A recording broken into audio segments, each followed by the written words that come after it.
el derecho de accionar, pero el derecho de accionar solamente se va a activar cuando yo acuda al órgano jurisdiccional competente, ya sea con mi memorial o mi abogado va a plantear el memorial correspondiente. ¿Para qué? Para iniciar el proceso de amparo. ¿Y cuándo se va a dar eso? Cuando efectivamente a mí se me vulneren mis derechos. O sea, cuando a mí se me vulnere un derecho, ahí yo tengo la facultad de poder acudir ante un órgano jurisdiccional competente. Amílcar Ramos, adelante. Lick, disculpe, bueno, me surgió una duda, ¿no es?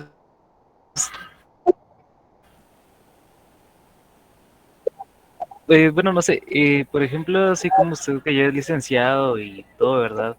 A la hora de que usted quiera eh, aplicar un amparo, usted dijo que El se debe ir con interesado con su un abogado, abogado, entonces usted algo podría ir en o por la representación representación suya, legal o de alguien. entonces usted no podría ir, o sea, por decirle que él mismo a solicitar un amparo por fuerza para usted Bueno, su mismo abogado. si es a mí a quien me han vulnerado derechos, yo como abogado puedo acudir en mi propio auxilio, ahí sí.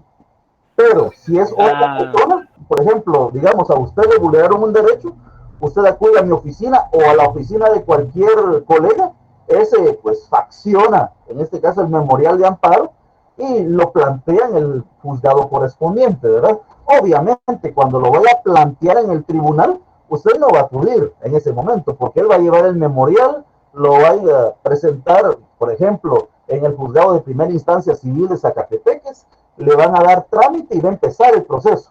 Usted le tocará acudir al tribunal únicamente si hay una vista pública o en donde usted le corresponde estar frente al juez por el principio de inmediación procesal. gracias, licenciado, entiendo, Para gracias. servirle, compañero. Entonces, bueno, tenemos 97, todavía siguen entrando respuestas de la asistencia. Dejamos abierta, la dejamos abierta un poco. Muy bien, entonces, el amparo como un proceso dice, en caso de violación, toda persona puede accionar ante la autoridad competente para que se le garantice o restituya el ejercicio de un derecho. Siempre colocamos esas dos palabritas, garantizar. ¿Por qué? Porque puede ser que no se le ha violado todavía el derecho, pero puede ser que esté a punto de suceder, o restituya porque ya se le violó el derecho y ahora necesitamos que sea restaurado. Esto tiene que ver con el principio dispositivo, ahí le puse un dibujito, ¿verdad usted? Activar, encender la luz, encender al tribunal competente en ese sentido. Continuamos. El amparo, hablemos. ¿Qué es la jurisdicción? La jurisdicción se compone de dos palabras, decir derecho, ¿verdad usted? Y aplicar justicia. Entonces, la jurisdicción, dice, la jurisdicción es la facultad que corresponde a los tribunales de justicia, la potestad de juzgar y ejecutar o promover la ejecución de lo juzgado. Eso está en el artículo 203 de la Constitución. En el proceso de amparo también aplica, ¿verdad ustedes? Corresponde a los tribunales constitucionales juzgar y promover lo juzgado. Siempre va a ser aplicar, en este caso, de acuerdo a lo que establece la ley de amparo, exhibición personal y de constitucionalidad, que es el decreto, dijimos, 1-86 de la Asamblea Nacional Constituyente, si no estoy mal. Cada vez que lo repito me lo voy memorizando porque a mí también se me olvida. 1-86. Muy bien. Entonces, eso es la jurisdicción de un amparo. Pero toda jurisdicción tiene una limitación. ¿Cuál es la limitación? La competencia. La jurisdicción es lo general, ¿verdad? Ustedes, jurisdicción es los jueces, los tribunales, organismo judicial, tiene jurisdicción en toda la República. Y en este caso, el organismo judicial se divide en juzgados. Tenemos los juzgados de paz, juzgados de primera instancia, salas de la Corte de Apelaciones, y ahí va, ¿verdad usted? Entonces, cada uno de los juzgados tienen competencia. ¿Qué es la competencia? Pues la competencia es que está limitada, limitar la jurisdicción de un juez a ciertas cuestiones. Por favor, Alba Aspoc, cuéntenme, Perdón, licenciado. cuéntenme. No, se activó. Ah, no tenga pena, para servir. Entonces, cuando nosotros hablamos de la jurisdicción, pues vamos a colocar. La jurisdicción es a nivel general, es la capacidad de aplicar justicia. Ahora nosotros, cuando hablamos la competencia, ahí vemos un tablero de ajedrez. Eso nos explica qué puede ser la competencia. La jurisdicción es el tablero completo. La competencia es un cuadrito que puede ser por razón del territorio, por razón de la cuantía, por razón del turno, por razón, o sea, diferentes razones por las cuales se limita la jurisdicción. Por ejemplo, un juez de paz que le corresponde aplicar justicia en determinados asuntos, en determinada circunscripción municipal. ¿Por qué? Juez de paz compete a un municipio. Si es el municipio de Antigua, ¿verdad? El juzgado de paz del municipio de Antigua, le compete conocer cuestiones de asuntos de Antigua y asuntos de otros municipios, en este caso del departamento de Zacatepeques, que no tienen competencia por cuestiones de la cuantía y tienen que ir al juzgado de paz de la antigua Guatemala. O sea, todo depende. Esa es la competencia. Dice, es limitar la jurisdicción de un tribunal de acuerdo al territorio, materia. En materia de amparo, eso está establecido del artículo 11 al artículo 16. Vamos a entrar de una vez a analizar los artículos, por favor, y vamos a poner mucha atención. Vamos a darle lectura. Artículo 11. Cuando nosotros vamos a plantear un amparo, tenemos que analizar, primeramente, quién es o qué autoridad está emitiendo la resolución que me causa agravio a mí o a mi cliente. ¿Qué órgano está emitiendo esa resolución? Es lo primero que yo tengo que pensar. ¿Para qué? Para saber qué tribunal es competente para conocer de mi asunto. Eso es lo que yo debo de realizar. Voy a suspender lo que es las respuestas, compañeros. Vamos a ver, respuestas. Ahí está. Continuamos. ¿Alguien escribió algo? No, estamos. Entonces, cuando nosotros hablamos, ahí nos notio, vocatio, judicium, coercio y executium, latinazgos. Muy bien, continuamos. Entonces, artículo 11 indicaba que cuando usted va a plantear un amparo, tenemos que leer los artículos 11 al 16 para saber a qué órgano compete conocer de ese amparo. Y vamos a leer el artículo 11, por favor. Artículo 11. El cual dice de la siguiente manera.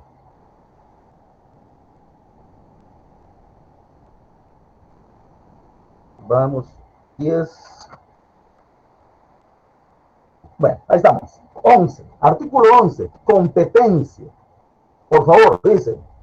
Competencia de la Corte de Constitucionalidad. Si quiere lo anotamos así, pero mejor subrayelo. Competencia de la Corte de Constitucionalidad. La CC, ¿verdad? Ustedes. Dice, corresponde a la Corte de Constitucionalidad conocer en única instancia. Por favor, entiéndase, en única instancia. Nosotros hablamos en todos los procesos de doble instancia. ¿Por qué?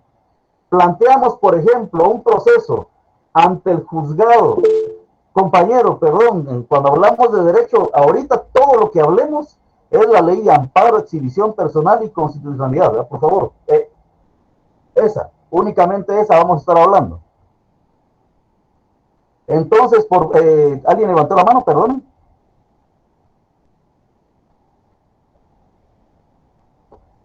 No, continuemos. Entonces, por favor, artículo 11. Estaba explicando la única instancia. Si se van a dar cuenta en la presentación que estoy haciendo ahorita, no está ampliada esta información, así que por favor tomamos nota. Dice claramente que cuando hablamos de única instancia significa que solamente ese tribunal va a conocer y lo que se resuelva es inapelable.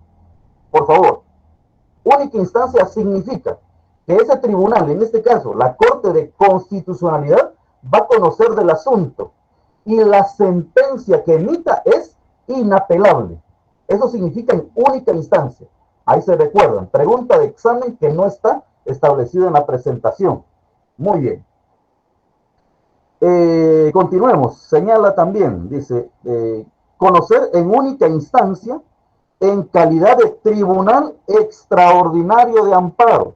Tribunal extraordinario de amparo en los amparos interpuestos en contra de quién? En contra del Congreso de la República, la Corte Suprema de Justicia, presidente y vicepresidente de la República.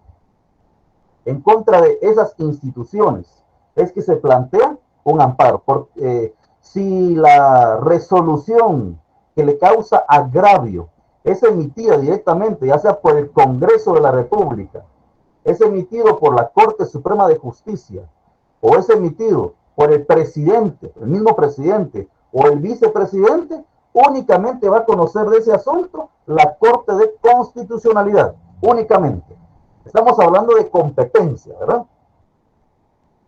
Artículo 12 dice, competencia de la Corte Suprema de Justicia. Aquí vamos a hablar de cuando usted plantea un amparo en la Corte Suprema de Justicia o en cualquier otro tribunal, estos no son de única instancia, estos van a ser de doble instancia. O sea, única instancia solo la CC y solamente en casos en donde las resoluciones son emitidas por la Corte Suprema de Justicia, el Congreso o presidente y vicepresidente. En cambio, todos los demás son de doble instancia. Dice, artículo 12, competencia de la Corte Suprema de Justicia. La Corte Suprema de Justicia conocerá de los amparos en contra de 1. El Tribunal Supremo Electoral. 2. Los ministros de Estado o viceministerios cuando actúen como encargados de despacho. Aquí en esta parte dice, los ministros de Estado o viceministros cuando actúen como encargados de despacho. Esta figura la utilizan cuando el ministro no se encuentra o ha salido y obviamente el viceministro emite firma un documento, una resolución que puede vulnerar derechos de personas.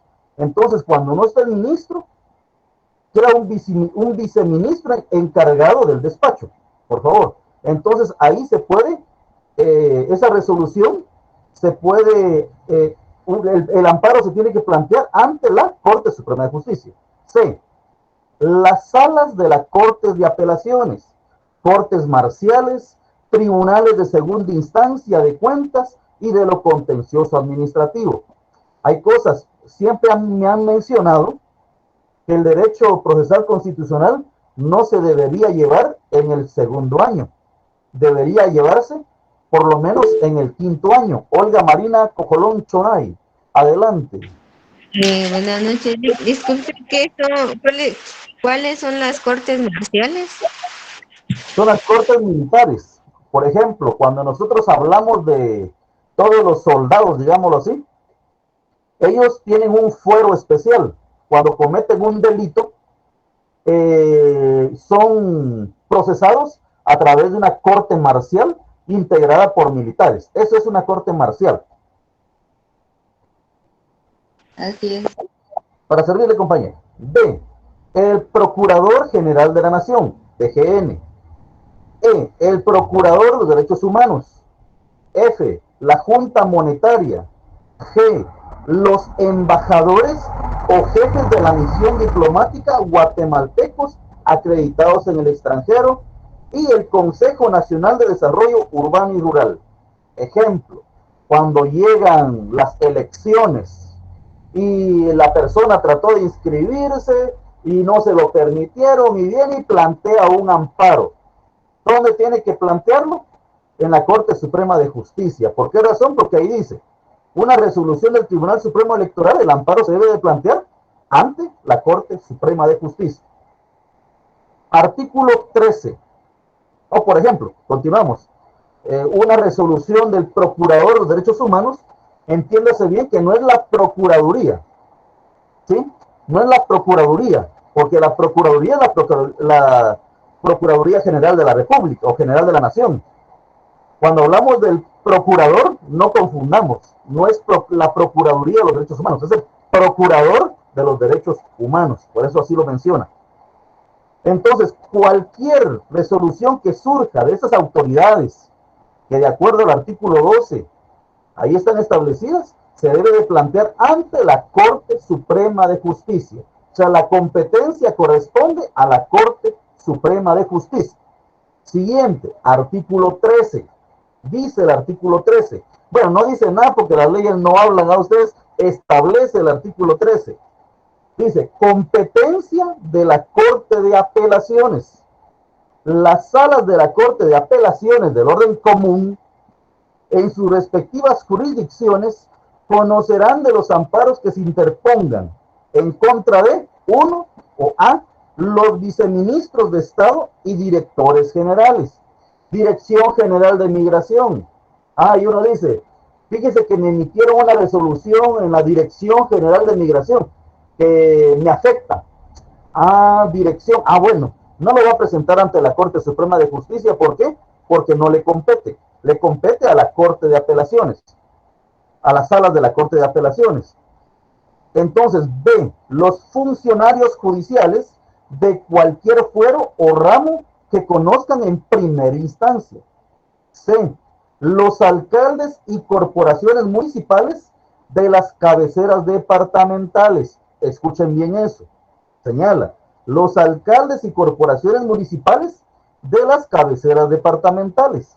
Una resolución emitida por la Corporación Municipal de la Antigua Guatemala, pues ¿dónde se tiene que plantear? Ante la Corte de Apelaciones. El amparo se tiene que plantear ante la Corte de Apelaciones. Si nosotros tenemos una resolución emitida, en este caso, por la municipalidad del Consejo Municipal de, digamos, Alotenango, ¿ante quién se plantea? Ante el juzgado de primera instancia. Pero en este caso estamos viendo de la Corte de Apelaciones. C, los alcaldes y corporaciones municipales de las cabeceras departamentales. D, el jefe de la Contraloría General de Cuentas de la Nación. E, los gerentes, jefes o presidentes de las entidades descentralizadas o autónomas del Estado. Si usted necesitaría plantear un amparo en contra de la Universidad de San Carlos de Guatemala, en este caso de las entidades descentralizadas o autónomas, ¿a quién compete? Ahí dice claramente, a la Corte de Apelaciones. El director general del Registro de Ciudadanos, ¿cuál es? El RENAP, o sea, es lo que debe de hacer. G, las asambleas generales y juntas directivas de los colegios profesionales, colegios de abogados, colegios de ingenieros, colegios de auditores, o sea, contadores públicos y auditores, perdón. Entonces, en cualquier resolución que vulnere o que yo creo que vulnera mis derechos, yo debo de plantearlo ante la Corte de Apelaciones.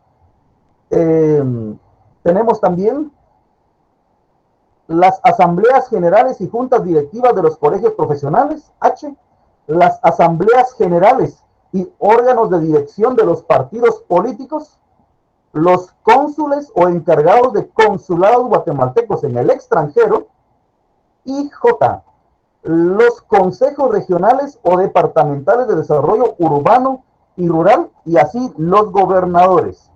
Una resolución emitida por un gobernador que atente en contra de mis derechos, pues si yo tengo que plantear un amparo, lo debo de plantear de acuerdo a este artículo ante la Corte de Apelaciones. Estamos hablando de competencia, por favor, esos cuadritos que vemos ahí en el dibujo. Dice, artículo 14, competencia de los jueces de primera instancia. Los jueces de primera instancia del orden común, en su respectiva jurisdicción, conocerán de los amparos que se interpongan en contra de, 1, los administradores de rentas, 2, los jueces menores o jueces de paz, 3, los jefes y demás empleados de policía, D, los alcaldes y corporaciones municipales no comprendidos en el artículo anterior. En el artículo anterior vimos que era la Corte de Apelaciones conoce de los asuntos que de los emitidos por una alcaldía municipal, pero de cabecera departamental. Aquí estamos hablando, los alcaldes y corporaciones municipales no comprendidas en el artículo anterior, o sea, mientras no sea cabecera municipal, compete al juez de primera instancia del departamento en ese sentido. Siguiente, dice, los demás funcionarios, autoridades y empleados de cualquier fuero o ramo no especificado en los artículos anteriores. Las entidades de derecho privado.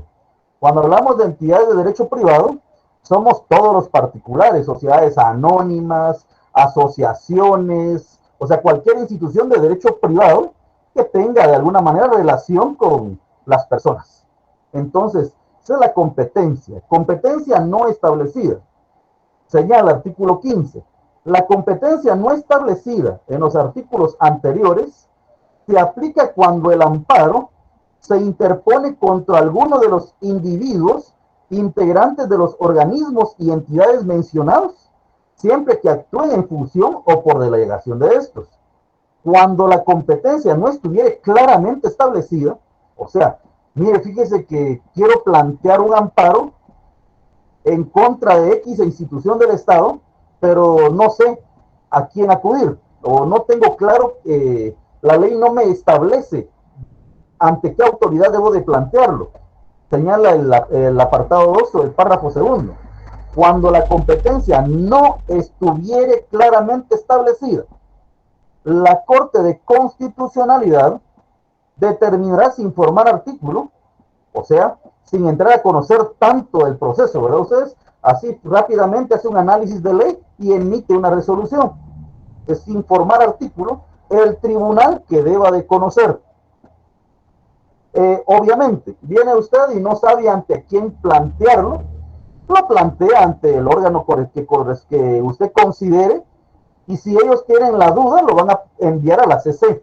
La Corte de Constitucionalidad va a entrar a analizar y establecer los plazos. Señala que en este caso el tribunal, ante quien se hubiere promovido el amparo, si dudare de su competencia, de oficio o a solicitud de parte, se dirigirá a la Corte de Constitucionalidad dentro de las 4 horas siguientes a la interposición, indicando la autoridad impugnada y la duda de la competencia de ese tribunal.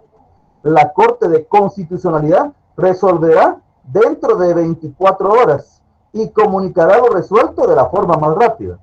Bueno, ahí dice dentro de 24 horas. Eso es lo que establece la letra muerta, ¿verdad ustedes? Porque en realidad los plazos no son como los que establece la norma. Adelante, Francisco Verdugo Flores. Gracias, licenciado. De acuerdo a lo que establece el segundo párrafo del artículo 15, podemos determinar que si el tribunal duda de la competencia para conocer el caso asignado por la Corte de Constitucionalidad, tendrá un plazo de 4 horas para impugnar esta situación. En este caso creo que sí se cumplen los plazos, licenciado, porque precluido ese tiempo, la Corte de Constitucionalidad ya no aceptará reclamos. Pero la Corte... ¿Perdón? Adelante. Sí, adelante. Sí. Pero la Corte de Constitucionalidad es la que no cumple con las 24 horas que le asigna. Efectivamente, así es. El juzgado va a cumplir con el plazo, porque si no lo cumple, se metió en problemas serios. Pero la Corte, y esto es también no es que no quieran cumplir con los plazos. ¿Por qué? Porque también es de analizar la cantidad de trabajo que se tiene muchas veces. Y ahí entramos a analizar lo que dice. No hay ámbito que no sea, asumos, no hay ámbito que no sea susceptible de amparo. Y en Guatemala, realmente en nuestro país, hay un abuso para la utilización del amparo, ¿verdad? Realmente hay un abuso en donde se plantea por cualquier razón, solamente como un objetivo dilatorio, ¿verdad? Para dilatar un proceso o cuestiones similares, pero como objetivos dilatorios. Pero efectivamente, los 4 horas tiene que cumplirse el juzgado, a puro tubo, dirían. Pero es la Corte de Constitucionalidad donde se tarda mucho más los plazos, pues. ¿Quién le va a decir algo a la CC? Por favor, Olga Marina, adelante. No lo había bajado la mano. Perdone, gracias. Muy bien, entonces ahí tenemos lo que es establecido en el artículo 15 respecto a la competencia no establecida. El artículo, vamos a ver, 16 dice: facultad de la Corte de Constitucionalidad en materia de competencia. No obstante lo dispuesto en los artículos anteriores, la Corte de Constitucionalidad podrá modificar la competencia de los diversos tribunales mediante auto acordado que comunicará por medio de oficio circular, debiendo además ordenar su publicación en el diario oficial. Pero en este momento las competencias son las establecidas en la ley. Compañeros, ¿alguna duda respecto a la competencia de cada una de estas instituciones? Licenciado, buenas noches, gusto saludarlo. Buenas noches, cuénteme. Fíjese, licenciado, que yo lo quería molestar. A mí no me quedó claro el artículo número 11, lo que es la única instancia. ¿Me podría explicar? Disculpe. Con mucho gusto, compañero. Vamos a explicarlo de la siguiente manera. Tenemos artículo 12, competencia de la Corte Suprema de Justicia. Artículo 13, competencia de la Corte de Apelaciones. Artículo 14, competencia de los jueces de primera instancia. Si usted tiene una resolución o va a plantear un amparo, ya sea en contra de las instituciones establecidas en el artículo 12, el artículo 13, el artículo 14, pues estas instituciones lo van a conocer en primera instancia. Ustedes se recuerdan de la doble instancia, ¿verdad? Lo van a conocer en primera instancia. Si, por ejemplo, usted plantea un amparo en contra de un alcalde municipal, una corporación municipal, ¿lo plantea dónde? Lo va a plantear ante el juez de primera instancia del departamento. Se lleva el proceso del amparo y al final la resolución final, la sentencia, le es desfavorable. ¿Por qué? Porque le dan la razón al Consejo Municipal y no a usted. ¿Usted qué debe de hacer en ese caso? Pues viene y tiene que apelar esa sentencia. ¿Para qué? Va a apelar la sentencia porque así, esa sentencia la va a conocer la Corte de Constitucionalidad. Por favor, eso es algo interesante. En todas las apelaciones que se den, ya sea en los jueces de primera instancia, que se planteen ante la Corte de Apelaciones, que se planteen ante la Corte Suprema de Justicia, todas las va a conocer la Corte de Constitucionalidad. Por favor, todas las apelaciones, o sea, en segunda instancia, siempre va a conocer la Corte de Constitucionalidad.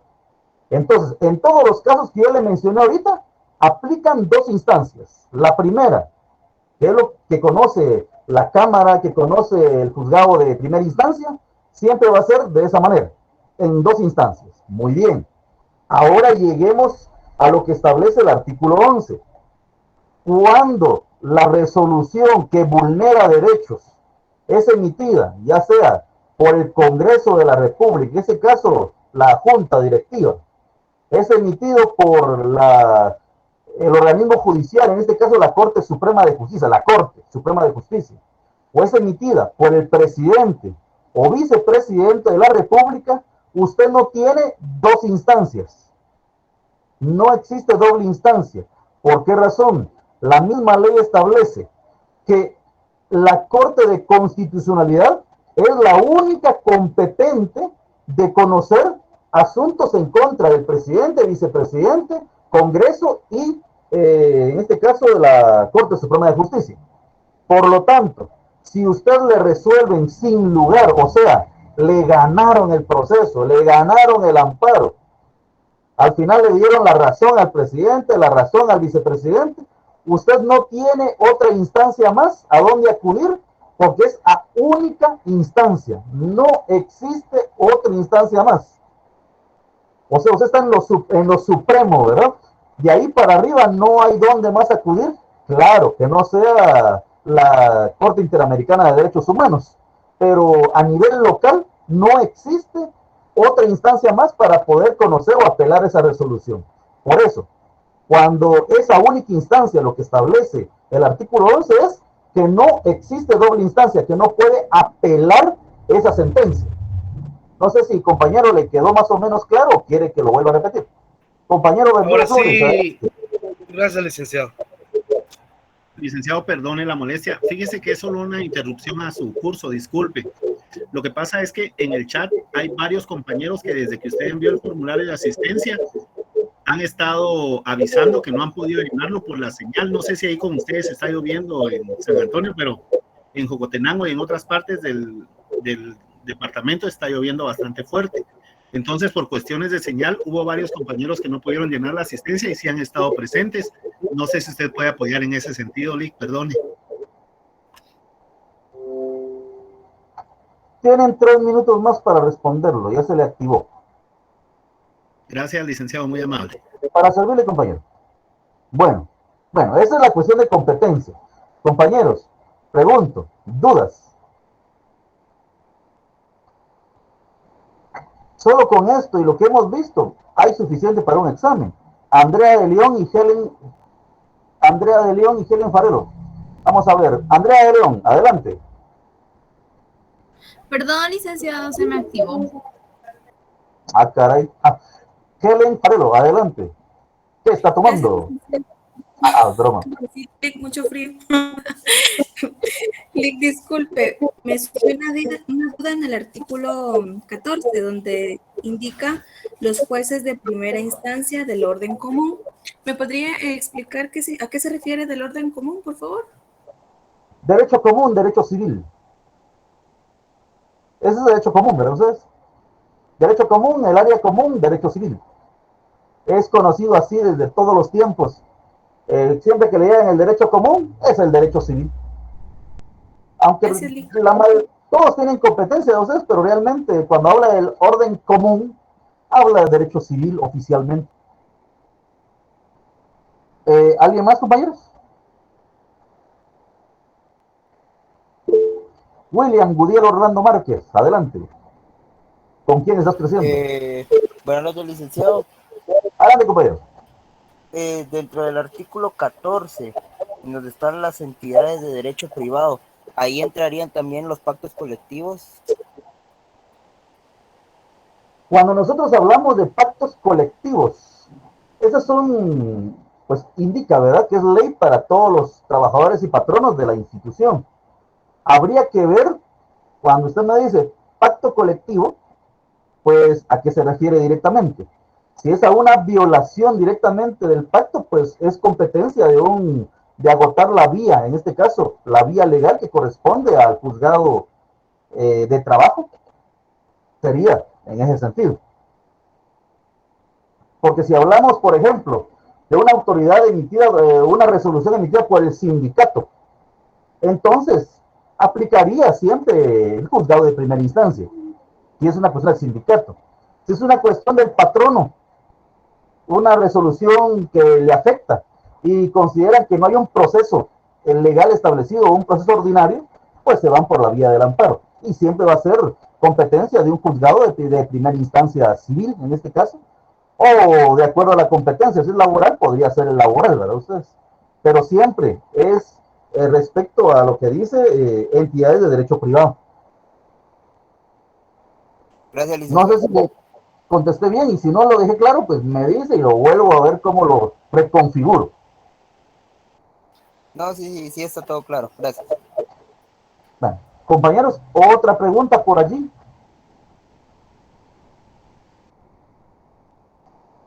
Bueno, continuemos. Que hay uno, bueno, sí, de plano por los problemas de lluvias que abandonan la reunión los compañeros. Continuemos. Dejemos la competencia por un lado y vamos a el Ministerio Público. Miren, en todo amparo, todo proceso, el artículo 251 del Ministerio Público, de la Constitución Política de la República de Guatemala, dice: el Ministerio Público es una institución auxiliar de la administración pública y de los tribunales con funciones autónomas. cuyos fines principales son, y aparece subrayado en negría, velar por el estricto cumplimiento de las leyes del país. Esa es la función principal del Ministerio Público, velar por el estricto cumplimiento de las leyes del país. Este pequeño párrafo relaciona o vincula al Ministerio Público a todos los amparos. Siempre que usted vaya a plantear un amparo, siempre va a estar involucrado el Ministerio Público. Por eso que está subrayado. Y dice, el amparo, el Ministerio Público, la función y el Ministerio Público va a ser siempre citado en cualquier amparo a través de la Fiscalía de Asuntos Constitucionales. Ya lo habré escuchado alguna vez. La función de la Fiscalía de Asuntos Constitucionales, amparos y exhibición personal del Ministerio Público es velar por el estricto cumplimiento de las leyes del país. Por eso le puse anteriormente el artículo 251. ¿Por qué? Porque siempre el Ministerio Público va a estar involucrado, siempre va a ser citado para que emita una resolución, evacúe una audiencia indicando si considera pertinente lo que está pidiendo el amparista o lo considera que es impertinente. Señala, al emitir una opinión, la Fiscalía de Asuntos Constitucionales, amparos y exhibición personal vela por ese mandato constitucional, tratados y convenios internacionales en materia de derechos humanos, apegada al principio de objetividad, imparcialidad y legalidad. O sea, siempre en cualquier proceso de amparo, el Ministerio Público va a estar de chute, entonces siempre va a estar involucrado ahí. No se les olvide, es una institución permanente, siempre. No existe amparo donde no vaya a estar el Ministerio Público. Ahora vamos a otro tema, siempre del amparo, principios que rigen el amparo. ¿Qué principios rigen el amparo?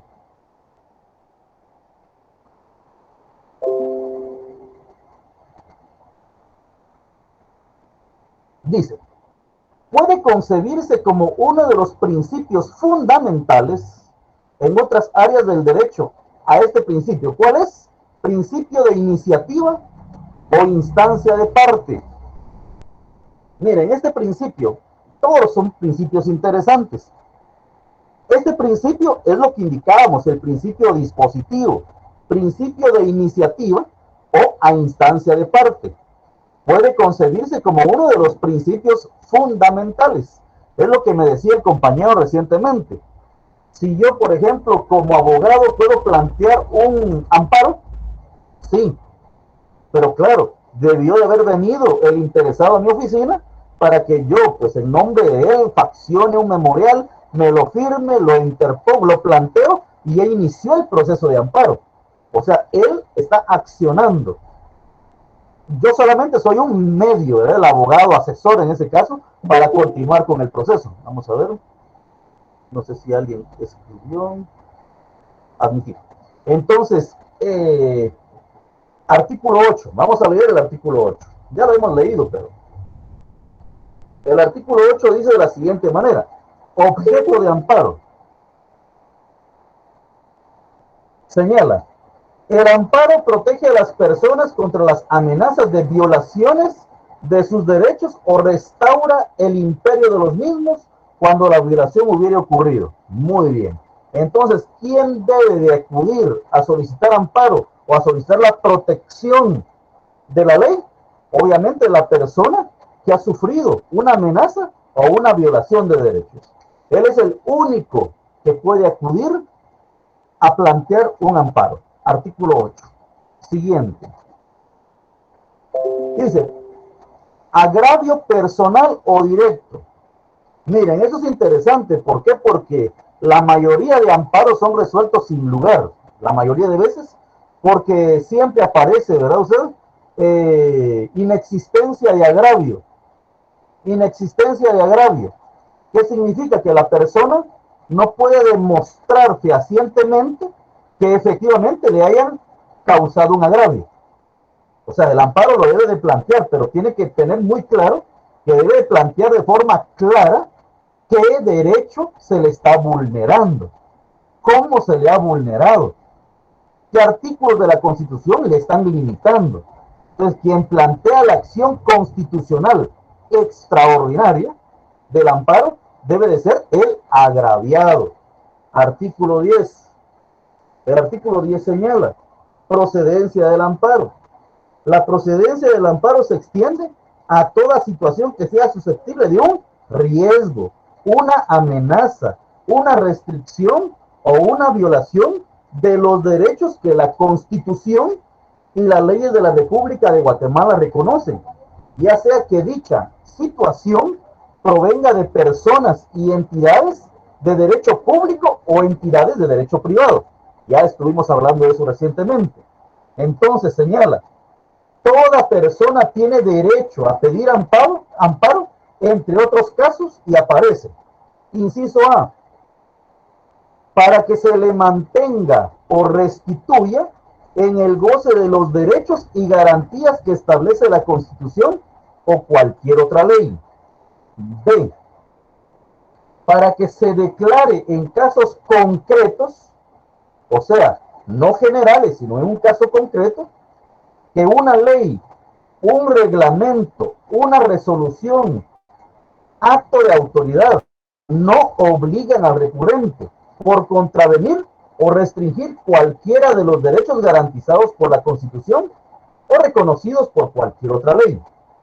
C, para que en casos concretos se declare que una disposición o resolución no meramente legislativa del Congreso de la República no le es aplicable al recurrente por violar un derecho constitucional. D, cuando la autoridad de cualquier jurisdicción dicte reglamento, acuerdo o resolución de cualquier naturaleza con abuso de poder. Y ahí pueden continuar leyendo ustedes, por favor. Esos son que toda persona tiene derecho a pedir amparo cuando lo que le estén haciendo pueda ser clasificado en cada uno de los incisos. No en todos, en uno, ¿verdad ustedes? Por ejemplo, ahí dice, en el inciso D, cuando la autoridad, leamos el C, para que en casos concretos se declare que una disposición o resolución no meramente legislativa o del Congreso de la República no les es aplicable. Por ejemplo, ustedes se habrán dado cuenta en cuestiones del IX, siempre van ampliando la cantidad de pagos o de pagos que uno debe realizar, de cuotas laborales, para que uno sea cubierto, tenga la cobertura por invalidez, vejez, lo que sea, para la famosa jubilación por el IX. Y cada vez van ampliando. Resulta que una persona que empezó a trabajar hace unos 20 años y le quieran aplicar la nueva resolución. Entonces, y le digan, miren, no hay lugar porque hoy estamos pidiendo que la persona tiene que tener tantos cuotas laborales debidamente pagadas. Entonces la persona le dice, mire, pero esa ley no me es aplicable. ¿Por qué? Porque cuando yo empecé a trabajar, no estaba condicionado o sujeto a esa ley. Porque ustedes saben que la ley es irretroactiva, ¿verdad ustedes?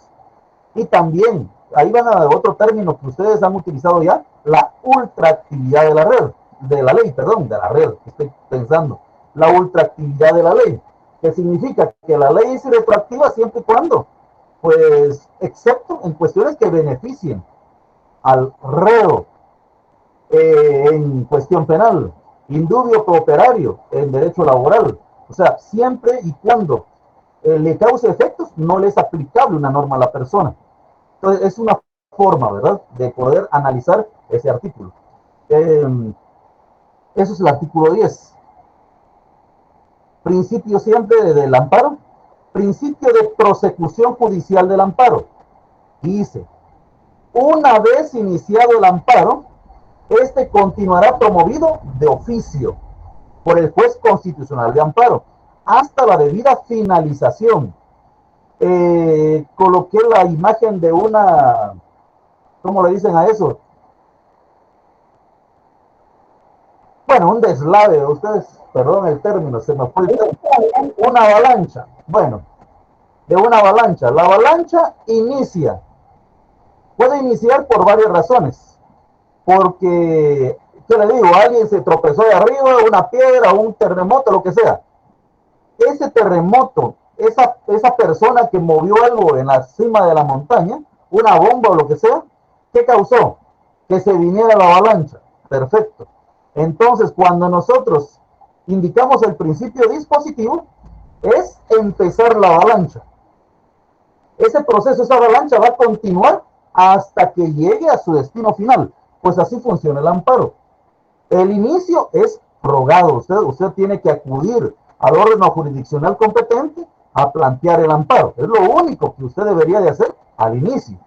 Después el proceso va a continuar de oficio, ¿verdad? Ustedes le van a estar notificando, usted tiene que ir realizando lo que el juez le va solicitando en su momento, procesal oportuno, y ahí va a continuar el amparo. O sea, volvemos, principio de prosecución judicial del amparo. Una vez iniciado el proceso, este continuará promovido de oficio por el juez constitucional de amparo hasta la debida finalización. Artículo 6. El artículo 6 señala de la siguiente manera: impulso de oficio. Impulso de oficio. En todo proceso relativo a la justicia constitucional, solo la iniciación del trámite es rogada. Entonces, no va, por favor, es un ruego, ¿verdad? Yo llevo mi memorial y digo, mira, aquí está, lo plantea, y ahí inició el principio dispositivo. Usted apachó el interruptor y empezó el proceso. Dice, todas las diligencias posteriores se impulsarán de oficio, bajo la responsabilidad del tribunal respectivo, quien mandará se corrijan por quien corresponda las deficiencias de presentación y trámite que aparezcan en los procesos. Es lo que decía el compañero Verdugo. Ahora ya lo dije bien, ¿verdad? La primera vez le decía Verdugo y ya me di cuenta que es Verdugo, perdón. Sí, licenciado. Verdugo. Entonces, cabal indica, pues una vez planteado el amparo, si el tribunal que recibió el memorial tiene dudas, entonces, ¿qué va a proceder a realizar? Va a proceder a hacer una consulta a la CC y tiene 4 horas. Ahí indica, ¿verdad? Tiene que cumplir con los plazos. En la CC, ahí sí dice 24 horas, pero esos son como que horas estiraditas, ¿verdad ustedes? Porque va a durar más tiempo de lo que usted se imagina. Pero, volvemos a lo mismo. La CC es el órgano supremo de justicia constitucional. ¿Quién está sobre la CC? Pues no hay exactamente una institución que tenga mayor autoridad que la Corte de Constitucionalidad.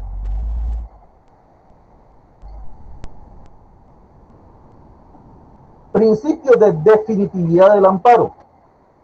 Señala, el amparo es un proceso extraordinario y subsidiario. Principio de definitividad, ¿qué significa? Miren, salvo ciertas excepciones, para plantear un amparo, usted tiene que analizar si el problema que le aqueja o la violación que le están cometiendo debe de irse por la vía del amparo o tiene que agotar primero los procesos establecidos en la vía ordinaria.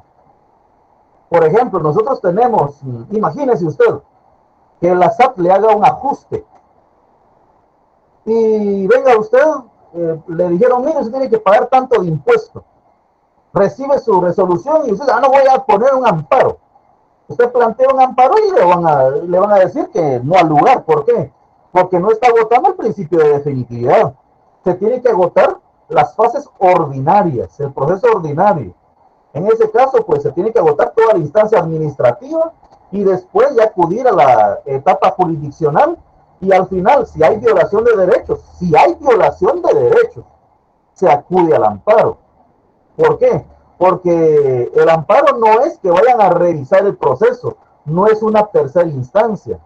El amparo, como dice ahí, es un proceso extraordinario y subsidiario, por lo cual es imperativo agotar todos los recursos ordinarios. O sea, cuando hablamos principio de definitividad, significa agotar toda la vía administrativa y judicial previa para llegar al amparo. Artículo 19, démosle lectura, pues ahí dice, leamos. Artículo 19. Conclusión de los recursos ordinarios. Dice, para pedir amparo, salvo casos establecidos en la ley, deben previamente agotarse los recursos ordinarios, judiciales y administrativos, por cuyo medio se ventilan adecuadamente los asuntos de conformidad con el principio del debido proceso. O sea, debe de agotar toda instancia previa. Si en algún momento usted ve que la instancia previa, esa instancia que debe de seguir por la vía ordinaria, pues, por ejemplo, le van a hacer, hablando del mismo ejemplo de la casa, ¿verdad? Ustedes, la MUNI decidió que como tengo mi banqueta aparentemente en la calle, o digámoslo de otra manera, según la municipalidad, mi casa está construida en un terreno que pertenece a la MUNI, y que ellos van a hacer una obra y tengo que salirme, y que, por ejemplo, ha decidido el señor alcalde municipal y consejo mandar a los tractores para que puedan demoler mi casa. Y uno dice, caray, pero si yo empiezo una demanda en contra del señor alcalde, cuando me resuelvan, ya no tendré ni casa ni terreno, ¿verdad? Ustedes, ahí qué tengo que hacer, por lo necesario del proceso, tengo que plantear un amparo. ¿Por qué? Para garantizar mi derecho, para lo que va a hacer en este caso el tribunal de amparo me va a dar el plazo y va a obligar a la MUNI para que espere y se agote la vía administrativa o toda la vía correspondiente, pero por lo menos me va a dar el derecho de proteger mi propiedad. Si yo empiezo a cumplir los procesos ordinarios, lo que va a suceder es que me van a causar agravio, que posteriormente va a ser muy difícil la reparación. Adelante, compañero Verdugo. Licenciado, de acuerdo a lo que usted está mencionando, yo recuerdo que en el Código Civil existe la presunción de propiedad, y mientras no se haya dilucidado esta situación, no procede ninguna acción. Pero también me llama la atención lo que usted mencionaba del amparo, porque entonces este amparo, por ser una municipalidad que no es cabecera municipal, tendría que ser ante el juzgado de primera instancia, y de acuerdo a lo que usted nos explicaba, usted nos decía que estos pueden conocer en segunda instancia. Sí. Perdón, la última parte no se la escuché bien. Sí, le decía que de acuerdo a lo que vimos en la lectura de los artículos del 11 al 16, establecimos precisamente en el artículo 14 que es competencia de los jueces de primera instancia conocer los amparos interpuestos en contra de los alcaldes o los consejos municipales. Como no es de cabecera departamental, entonces procedería al juzgado de primera instancia, pero usted nos explicaba que estos pueden conocer en segunda instancia, no en una única instancia, como en el caso de la Corte de Constitucionalidad. Efectivamente, así es. Uno plantea el amparo en el juzgado de primera instancia, y al momento de, por ejemplo, hablemos, cuando yo estoy indicando que la MUNI está tomando una decisión, en este caso estoy indicando que posiblemente sea arbitraria, ¿verdad? Usted no está cumpliendo con alguna cuestión legal, y pues viene, da la orden de que pues puedan demoler mi banqueta, que es bien común, y pues yo pues voy a sufrir un agravio porque le invertí mucho en mi banqueta, y según yo, está dentro de mi terreno. Entonces, ¿qué hago? Pues planteo un amparo. Puedo hacer un proceso, obviamente, pero ese proceso no va a evitar que me tire mi banqueta. Entonces, para garantizar ese derecho material, patrimonial, lo que debo de hacer es plantear el amparo. En ese momento, lo que va a hacer honorable juzgador o juzgadora es otorgar el amparo provisional. ¿Para qué? Para detener la decisión de la MUNI.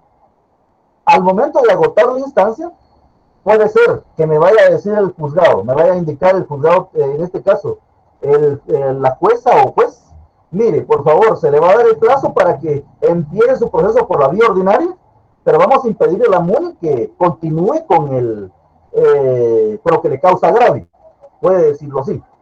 Pero si, por ejemplo, en algún momento viene y dice, mire, fíjese que la MUNI tiene toda la razón y no otorga el amparo provisional, ¿qué tendría que hacer yo en este caso? Apelar, perdón. ¿A dónde? Pues obviamente a la Corte de Constitucionalidad. ¿Por qué? Porque todos los procesos de amparo en apelación los conoce la CC. Adelante, compañero Marco. Disculpe, dos preguntas. Una, ¿a qué se refiere donde dice salvo casos establecidos en la ley? Sería la primera. Y la segunda, anteriormente en la explicación usted dijo de que normalmente los amparos los daban sin lugar por el hecho de que las personas no explicaban cuál era el derecho vulnerado. En este caso del que usted plantea, se lo darían con lugar por el hecho de que usted estaría no es apelando, sino como argumentando el hecho de que usted no ha llevado un debido proceso administrativo por medio del cual le dieron la razón a la MUNI, es lo que entiendo. Que por eso sería la razón, ¿por qué sí le darían el amparo provisional? Mire, le dan el amparo provisional, ¿por qué razón? Porque está indicando que le van a causar un daño patrimonial directamente a su propiedad, y por lo tanto, el juez, para evitar, ¿qué le puedo decir?, más graves daños, lo que hace es suspender parcialmente la aplicación de esa orden municipal en ese sentido, para poder tener bien claro si realmente la persona tiene el derecho o no lo tiene.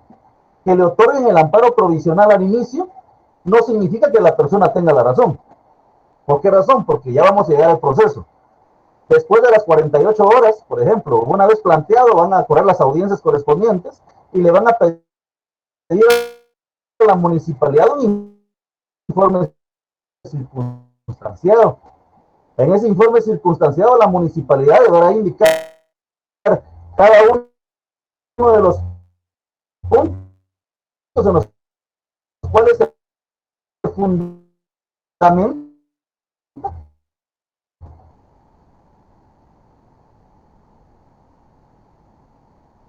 para poder solicitar la demolición de esa banqueta.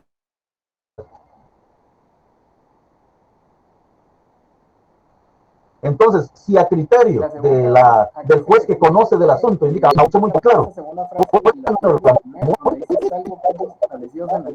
¿cuáles son esos? Artículo 19. A ver. Sí, donde dice conclusión de recursos ordinarios para pedir amparo, salvo casos establecidos en la ley. Entonces, la duda es, ¿a qué se refiere con esa frase? Déjeme buscarlo. Salvo, dice, para pedir amparo, salvo casos establecidos en la ley. Vamos a llegar al momento en donde, por ejemplo, estén sufriendo grave riesgo la vida y el patrimonio de la persona directamente. Esas son cuestiones que no implican el agotamiento de los recursos ordinarios. ¿Por qué razón? Porque sí hay grave riesgo de la vida de la persona o en su defecto de bienes patrimoniales. Entonces ahí no tiene que concluir con el proceso. Un ejemplo. Estoy en un proceso en donde vamos a ver si me da tiempo, sí. Un proceso de amparo en donde una persona hace muchos años, su papá, compró un terreno. Se lo compró, ustedes saben que se usa la figura de la compra-venta, que es una donación, ¿verdad? Ustedes, el abuelo le dio un terreno al hijo, a su hijo. Bueno, entonces el abuelo, o sea, para ponerlo, mi cliente es el nieto. Mi cliente es el nieto. El papá de mi cliente, pues tenía un terreno que le había dado su abuelo. Cuando el papá de mi cliente falleció en el año de 1993, resulta que el abuelo, al darse cuenta de esta situación, quiso recuperar su terreno. Y otorgó una escritura en el año de 1995. Y obviamente, esa escritura, pues, se hizo el traspaso de propiedad, se inscribió en el registro general de la propiedad, y ahí quedamos. Mi cliente, que es el nieto de ese señor, pues al ver lo que sucedió, empezó un proceso. Proceso que supuestamente él empezó, pero no sé qué pasó porque nunca se llevó a cabo, solo hizo pagos, pero nunca se llevó a cabo. Mire, eso fue en el 1995. Realmente la persona, cuando firmó esa escritura, la persona ya había muerto. Por lo tanto, ese es un negocio que adolece de vicio, y un vicio grave, que es el consentimiento que debe de haber para otorgar una escritura pública. Entonces, ahí no existe la voluntad de vender el terreno. Por lo tanto, ¿qué tenemos que hacer? Acudir a plantear un amparo. Y uno dice, mire, pero ya pasaron de 1995 hasta la actual fecha. Ya son, ¿qué? 37 años aproximadamente, ¿no? 37, algo por ahí, 30 años, digamos. ¿Procede el amparo, sí o no? Sí procede, es procedente. Mire, pero no ha agotado ni una instancia, ¿no? Porque es un bien patrimonial. Entonces, cuando está en riesgo la vida y el patrimonio, claramente ahí lo dice, ¿verdad? Para pedir amparo, salvo casos establecidos en la ley. Posteriormente vamos a ver qué casos son esos. Deben de previamente agotarse los recursos ordinarios. O sea, salvo los casos establecidos en la ley, cuando está en riesgo la vida o el patrimonio directamente de la persona, pues debe de agotarse todo lo que es la vía ordinaria correspondiente. No sé si puede responderle, compañero Marco Antonio. Sí, ahora, solo perdón, ahora usted me deja con otra duda, porque lo que usted estaba explicando, yo estoy leyendo un poquito, y en el artículo 20 dice, en el plazo de la petición del amparo, entonces usted hablaba de que habían pasado 30 años, pero aquí dice, la petición del amparo tiene que ser en el plazo de los 30 días siguientes de la última notificación al afectado o de conocimiento por del hecho. Pero se supone que en base a lo que usted nos está contando, el hecho que sucedió hace 30 años. ¿Y por qué en el tiempo estaría haciendo eso? Que aquí dice que hay un tiempo establecido. Hay cuestiones dentro del amparo que no están sujetos a plazos, a cumplimiento de plazos. Ya vamos a llegar en ese momento a ese artículo. ¿Por qué? Porque hay cuestiones así, como dice también este artículo, que no está sujeto al cumplimiento de recursos ordinarios. Hay cuestiones que nunca prescriben. ¿Por qué razón? ¿Por qué? Porque al final son un proceso de violación continua de un derecho. A pesar de que el problema se dio hace 35 años, el problema persiste y no se va a convalidar un acto ilícito por el devenir del tiempo. El acto siempre será ilícito. Y como en este proceso existe un vicio en el consentimiento, esa escritura nunca tuvo que haber nacido de la vida jurídica. Es más, ustedes recordarán, no me recuerdo el proceso, pero hay terrenos, hay un municipio en Guatemala que está sobre propiedad privada, completo, o sea, completo está sobre propiedad privada. Entonces, ¿qué hacen muchas personas? Cuando las personas se dan cuenta de que les pertenece una propiedad, por herencia o por lo que sea, algo que no sabían, pues ustedes saben que el derecho, la propiedad es inviolable, ¿verdad ustedes? Entonces, la persona puede, a través del amparo, eliminar una inscripción registral que se dio hace X cantidad de tiempo. ¿Por qué? Porque lo firmó un muerto, ejemplo, digámoslo así, firmó un muerto, los muertos no firman, entonces es inválido. Y miren, y se traen abajo la inscripción que corresponde y todas las demás. En el proceso que les digo, se van a venir abajo casi 3 inscripciones posteriores. ¿Por qué? Porque votando, y eso no es algo que me estoy inventando, ¿verdad? Realmente hay resoluciones, ya hay en la Corte de Constitucionalidad, en donde esos procesos sí se ganan. Sí se ganan. ¿Por qué razón? Porque hay vicio en el otorgamiento, en el consentimiento de la escritura, y por lo tanto no nace a la vida el instrumento jurídico. Claro, viene la autoridad, en este caso, el señor registrador general de la propiedad, de buena fe, opera, ¿verdad? Porque él, a sabiendas de él, el documento es válido, es legal, pero realmente, cuando se plantea el amparo, al final el juez le ordena que suprima o que elimine o cancele esa anotación registral y se trae abajo todas las futuras anotaciones. Pero sí, hay cuestiones que se salen de ese plazo, compañero Marco Antonio. Así es, compañero. Muy mal. Son las y 44. Voy a activar la asistencia, compañeros, para que vuelvan a llenarla, porfa. Siempre van a ser 2. Ahí está activa. Bueno, continuemos un poquito más. El principio de definitividad del amparo, el que estábamos viendo, ¿verdad? Principio de definitividad. Sí, cuénteme. Perdone, fíjese que al menos en mis mensajes no aparece la asistencia. En su mensaje. ¿La puede reenviar, por Sí, favor? en los mensajes de la clase no aparece la Es que está ahí. Lo vuelvo a reenviar. Gracias, Ahí gracias, va. licenciado, muy amable. Sí, porque quedó mucho en el pasado. Hasta allá atrás. Bueno. Seguimos con los principios, ¿verdad? Usted, el principio de definitividad que estábamos viendo. Una sentencia de amparo es aplicable a la persona que planteó el proceso. Esto vamos a ver, no es principio de definitividad, perdonen.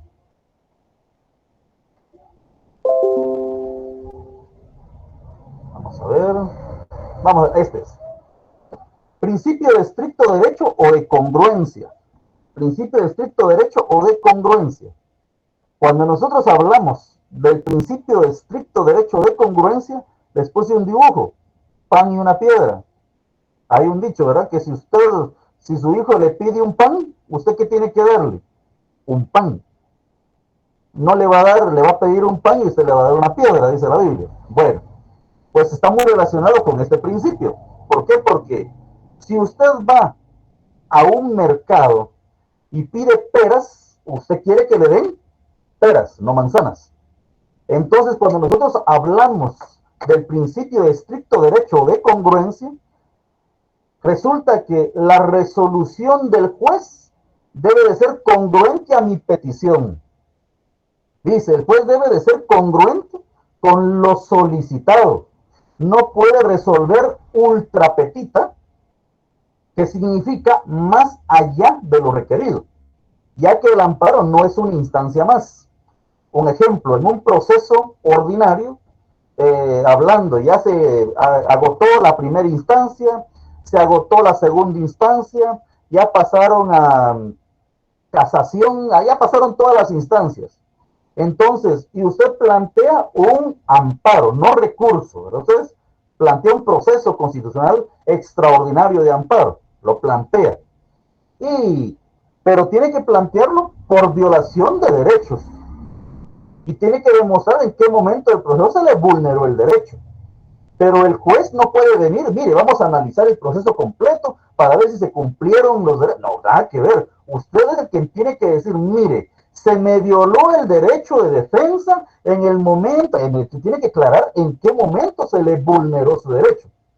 Si no lo hace, pues hay ausencia de agravio y por lo tanto, con lugar lo que había dicho el juez. Entiéndase que el amparo no es una instancia más, no es un remedio procesal, no es un recurso, sino que es un proceso que solamente va a verificar el cumplimiento de los derechos, únicamente, no de procedimientos, nada de eso, es de derechos. Entonces, no es que vayan a revisar los dos procesos, los procesos ya están fenecidos, solamente lo que indica el agraviado. Y obviamente, solamente eso, por eso dice, principio de estricto derecho o de congruencia. Mire, vulneraron mi derecho de defensa. ¿Qué va a hacer en este momento del proceso? ¿Qué va a hacer el honorable juzgador constituido como tribunal de amparo? Va a ir a ese momento, va a hacer el análisis y va a indicar, sí, efectivamente, le vulneraron su derecho en la primera audiencia. Entonces, todo el proceso, el juicio, la segunda instancia, todo anulado. ¿Por qué? Porque se retrotrae el proceso a la primera declaración en donde se le violó su derecho de defensa.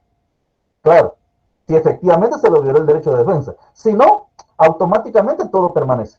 O sea, cuando hablamos del principio de estricto derecho de congruencia, significa que la resolución o la sentencia del juez tiene que ser de acuerdo a lo que yo pedí.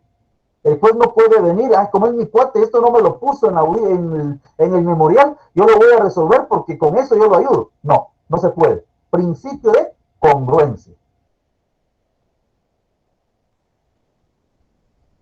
¿Cuál es la naturaleza jurídica del amparo? Naturaleza jurídica del amparo. Tenemos confusiones por veces. Unos dicen que es un proceso y otros dicen que es un recurso. Pero realmente, lejos de hacer un análisis de esto, tenemos claro que el amparo es un proceso constitucional extraordinario de amparo.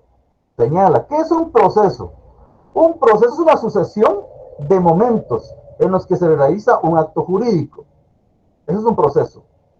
¿Qué es un recurso? Un recurso es todo medio que concede la ley procesal para la impugnación de resoluciones.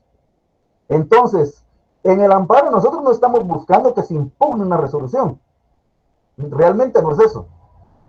El resultado puede ser que quede impugnado un proceso, una resolución. Puede ser el resultado, pero no ese es el objetivo. El objetivo es demostrar, eliminar un proceso o impugnar una resolución, pero porque hubo violación de derechos. No es porque yo estoy presentando un recurso de apelación, casación, un recurso de revocatoria, lo que sea, ¿verdad? Ustedes, no es un recurso, es un proceso. Cuando le pregunten cuál es la naturaleza jurídica del amparo, el amparo es un proceso, no es un recurso, no es un remedio procesal, no es una tercera instancia. Adelante, Juan Francisco Verdugo.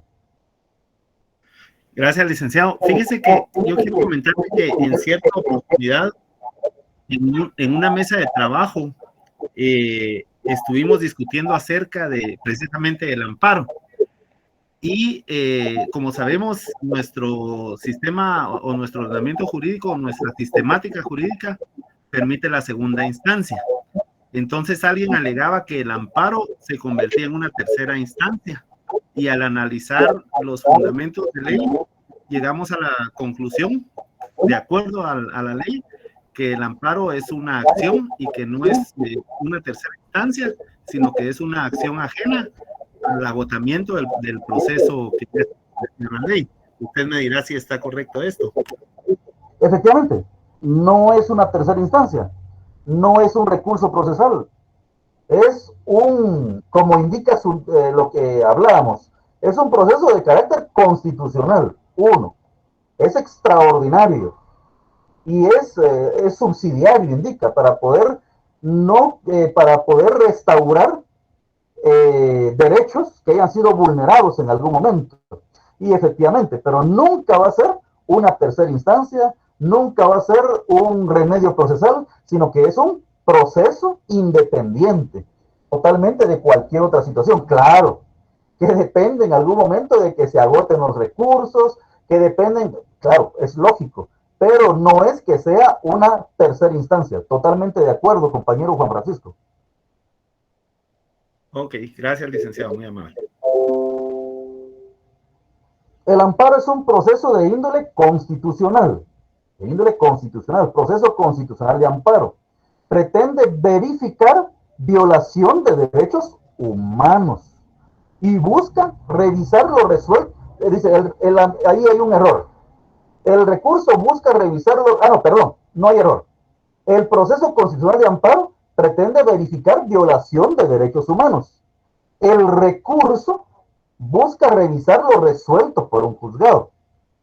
Entonces, el proceso constitucional de amparo lo que busca es verificar el cumplimiento de los derechos de la persona en un proceso. Mientras que el recurso lo que busca es, bueno, fíjese que voy a plantear el recurso tenemos reposición. ¿Por qué? Porque no estoy de acuerdo con lo que esta entidad, este funcionario dijo, por lo tanto quiero que lo conozca su autoridad superior. Planteo el recurso de reposición. ¿Para qué? Así sube, la autoridad superior lo analiza y dice, no, bien, con lugar lo que dijo el subalterno. O fíjese que se repone y se emite esta resolución, ordenan reponerlo. Entonces, el amparo no es eso. El amparo lo único que busca es violación de derechos. Si no hubo violación de derechos en el proceso, aunque tanto chille uno, no le va a funcionar el amparo. Entonces, compañeros, preguntas. Hoy no agotamos todas las diapositivas, sí hay una buena cantidad de diapositivas todavía. Pero, ¿preguntas, compañeros? Si no, vamos a concluir la clase. Todo bien, licenciado, muchas gracias. Para servirle, compañeros, siempre, cualquier duda, si no se les ocurre ahorita, pueden plantearla a través del WhatsApp y con mucho gusto se les puede responder también. Bueno, en virtud de que no hay preguntas, así, adelante, Andrea de León. No, creo que se le activó nuevamente. Bueno, compañeros, muchas gracias. Que Dios los bendiga y nos vemos el próximo lunes. No se